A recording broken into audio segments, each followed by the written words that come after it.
the New York Knicks. I'm very glad they didn't get Donovan Mitchell. 37 and 45 last season. They got bigger fish to fry. I don't know if Donovan Mitchell really would have taken them to the ledge, but today we're talking about the New York Knicks because they have this nice bundle of young, promising talent that I think this is the last year before New York really takes a stab at a championship run, whether that's free agency, whether that's trade, maybe a little bit of both. We'll wait and see. Going out there, getting Jalen Brunson into one game in high school. One game. And it was my freshman year, and Jalen Brunson was in my high school's conference. This dude dropped 40 plus on our neck, gave us the loss. So I'm a big Jalen Brunson supporter. Without Luka Doncic last season, he basically averaged almost 21 points a night, 4.5 rebounds, and about 8 assists. So you finally have a reliable, sustainable point guard in Jalen Brunson. The New York Knicks in the last 4 seasons have been in the bottom 4 of the NBA as far as assists go. RJ Barrett last season, he had to do way too much. Way too much. We saw a little drop in efficiency. We saw a little drop in true shooting. That three-pointer went from 40% to 34%. But we did see more aggressiveness. We did see, first off, he got to 20 points per game. He's going to continue to ascend on that. But I really like the way RJ Barrett plays his game. And I think having Jalen Brunson finally have a reliable, sustainable playmaker point guard, that's only going to help set up RJ Barrett, especially on defense. RJ is a very capable defender, and I think last season just kind of at certain points he was asked to do a little bit too much. He had a little bit too heavy of a load on his shoulders. I think he is going to have a star season, and I think Knicks fans and NBA fans around the world, they're going to look at the New York Knicks, they're going to be like, yep, 26-3 this past season. That might get to like 23, 24, 6-4, something like that. I think you're going to look at RJ Barrett as that franchise piece. Moving down the line, they have just a bunch of young guys. And last season, I'm sure if you were a Knicks fan, 37 and 45, first off, the offense stagnated at various points. Defense was almost top 10. But I'm sure Tom Thibodeau, as a Bulls fan, former Tom Thibodeau was my head coach, I guess. I can understand frustration. Evan Fournier missed like 2 games last year. Emmanuel Quickley, Obi Toppin didn't really get significant run until the end of the season. You have guys like Quentin Grimes, Miles McBride, Jericho Sims.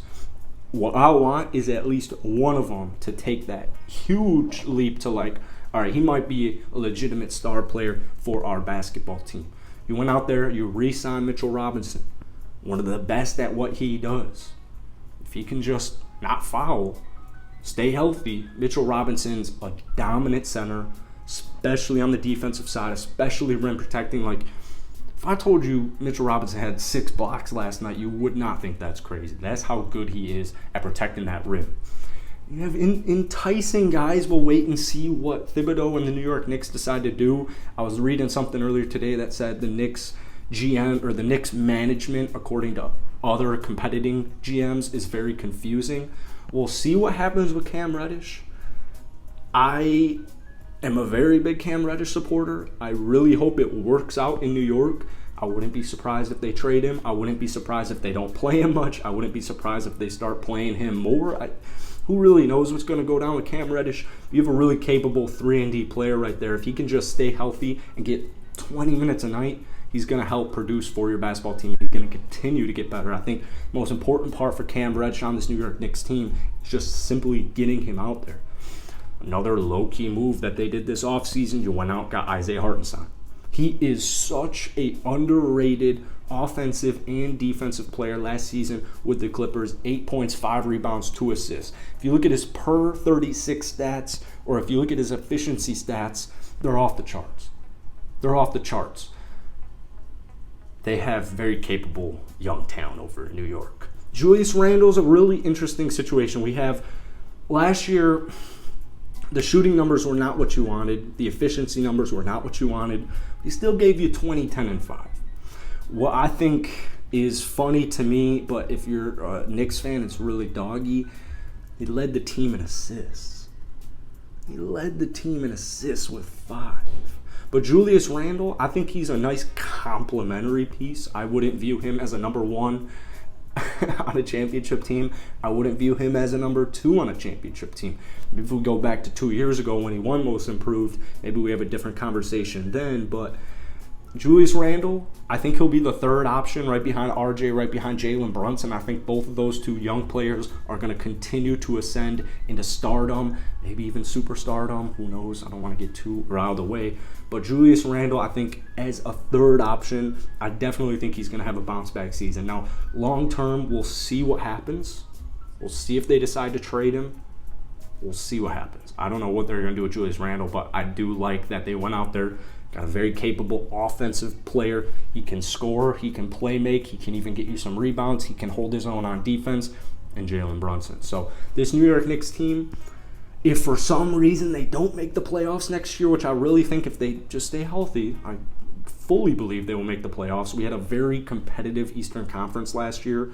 It's very rare that you find the last team. I know it's the play-in and it's weird. It's very rare that you have the last team that makes the playoffs like a few games over 500. That is pretty rare in the history of the NBA. So I think New York's going to hover a little bit above 500 this upcoming season.